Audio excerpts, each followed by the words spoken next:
If you've been playing War Brokers long enough, at some point you've probably discovered and tried the Battle Royale Map's obstacle or parkour course. Discovering this course changed how I play the game in a big way, because until that point I didn't know you could wall jump. That section the guest is climbing there forced me to figure out that you could jump up off of vertical surfaces. I didn't learn until much later that you can actually wall jump not just once, but twice after jumping off the ground. That's another story though. Figuring out that I could wall jump made me wonder what else I could learn about movement from the training course, which I assume could be completed from start to finish. I did learn more, but my belief that the course was completable was wrong. Well, not completely wrong, but I'll come back to what I mean by that later. I eventually learned that there are 4 gaps that, no matter how many times I tried, I could never get across. I'll call them the 4 impossible gaps. Earlier in War Brokers history, there was a God jump, a second jump you could do in midair. When that existed, the course apparently could be finished with nothing but fists. But now, jumps like this one just can't be made. That gap you just saw was the first impossible gap, near the first corner.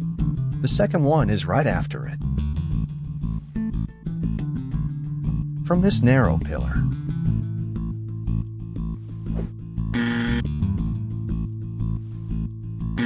I can't even get close. The third and fourth impossible gaps are both just by the second corner. Here's the third. You can sometimes get close and get a little hung up on the edge, but I've never made it.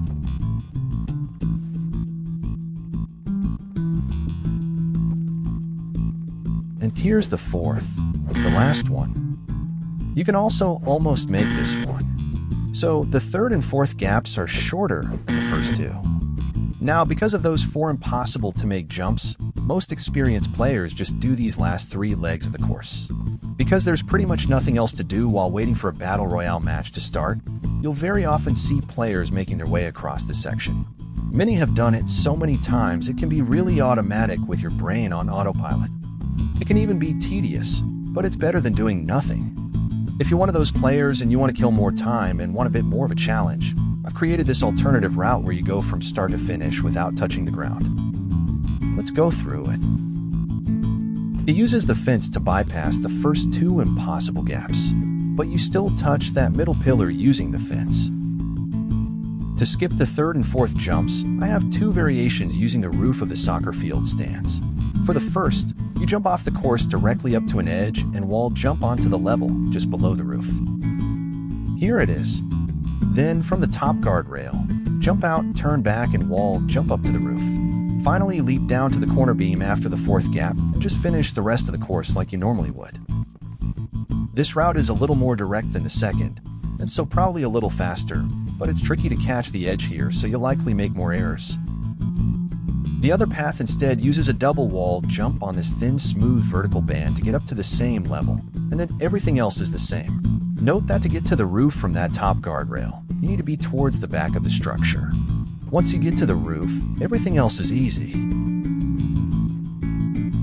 Now, when I said it's kind of true that the course can't be completed, it can't be finished from start to the end, the way it was meant to be, without any tools. So it can't be finished with fists while waiting for a match to start. But since the God Jump was removed, many movement-enhancing items have been added to War Brokers, and once the match starts, you can use those items. So let's do some experiments with them to see which, if any, can get you over those 4 jumps that can't be made and allow us to finish the entire course. The pistol allows you to jump 15% higher than with any other weapon, but you move horizontally about 5% slower than with fists. So let's see if it can make the 4 jumps. No. And in fact, it does not let us make any of the 4 jumps. That 15% jump height boost is not very helpful here.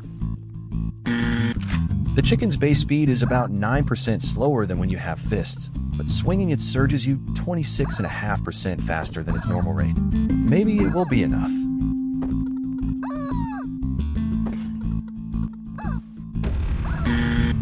No, not enough. You can make the 3rd and 4th jumps, but just barely. You really have to leap off the edge as late as possible to do them successfully. The chainsaw gives you a base speed about 18% slower than with fists, but gives you surges even stronger than the chicken. Let's see if it can do it.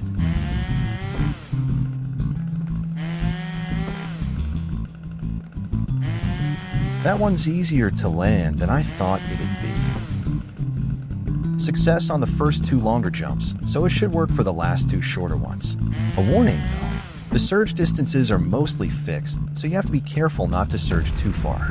I did that many times in my tests. Also, your much lower non-surge speed when holding it makes other shorter gaps impossible without the surges, so you have to use the surges more than just the 4 times if the chainsaw is in your hands. The large leap right near the end of the course may even be impossible when holding it. My advice would be to just pull out the chainsaw for the 4 jumps where it's needed, and equip fists or any lighter weapon the rest of the time. Concussion grenades give you the same horizontal movement speed as fists, but their knockback effect can be used to enhance jumping.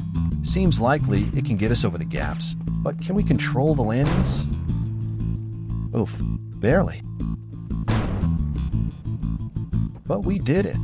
The other 2 should be easier, so while it could take someone a bunch of tries to get all 4, concussion grenades work. I don't use these much in War Brokers because I really prefer the fragment grenades, but I should equip them more and get more practice with them. You only have a tiny bit of control when coming down, so aim your jumps well. Last, we'll use the energy drink can. But before that, just want to give credit to the DoofusPaintball YouTube channel for doing this video a few months ago, where they completed the course with a combination of the chicken and energy can. That's what gave me the idea for this video. Now let's see if the energy drink alone is enough. The energy can, which gives you horizontal movement speed about 18% faster than fists do, seems likely to work. We did it. We got past those longer gaps like they were nothing. The speed boost is awesome. I love it. So the only question is whether 1 can is enough. I only had 1 to use and activated it a little before starting, so I hope it lasts.